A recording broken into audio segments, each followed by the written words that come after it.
بسم اللہ الرحمن الرحیم۔ السلام علیکم ورحمۃ اللہ وبرکاتہ۔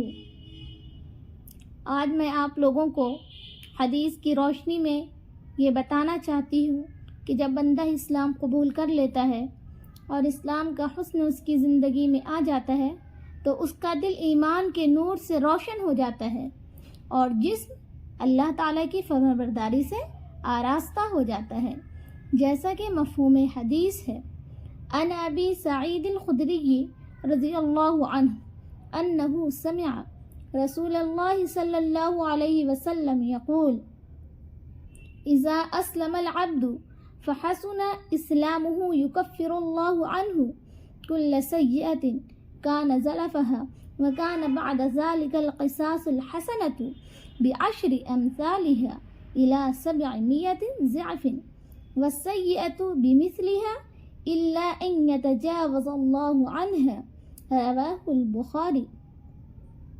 حضرت ابو سعید خدری رضی اللہ تعالی عنہ سے مروی ہے کہ انہوں نے آپ صلی اللہ علیہ وسلم کو یہ ارشاد فرماتے ہوئے سنا کہ جب بندہ اسلام قبول کر لیتا ہے اور اسلام کا حسن اس کی زندگی میں آ جاتا ہے تو جو برائیاں اس نے پہلے کی ہوتی ہیں اللہ تعالیٰ اس کو اسلام کی برکت سے ان سب کو معاف فرما دیتے ہیں۔ اس کے بعد اس کی نیکیوں اور برائیوں کا حساب یہ رہتا ہے کہ اس کی ایک نیکی پر 10 گنا سے 700 گنا تک ثواب لکھ دیا جاتا ہے۔ کتنی نیکی پر؟ ایک نیکی پر 10 گنا سے 700 گنا تک ثواب لکھ دیا جاتا ہے۔ اور اگر بندہ برائی کرے تو برائی کرنے پر اسی ایک برائی کی سزا کا مستحق ہو جاتا ہے۔ کتنی برائی کا؟ ایک برائی کی سزا کا مستحق ہو جاتا ہے۔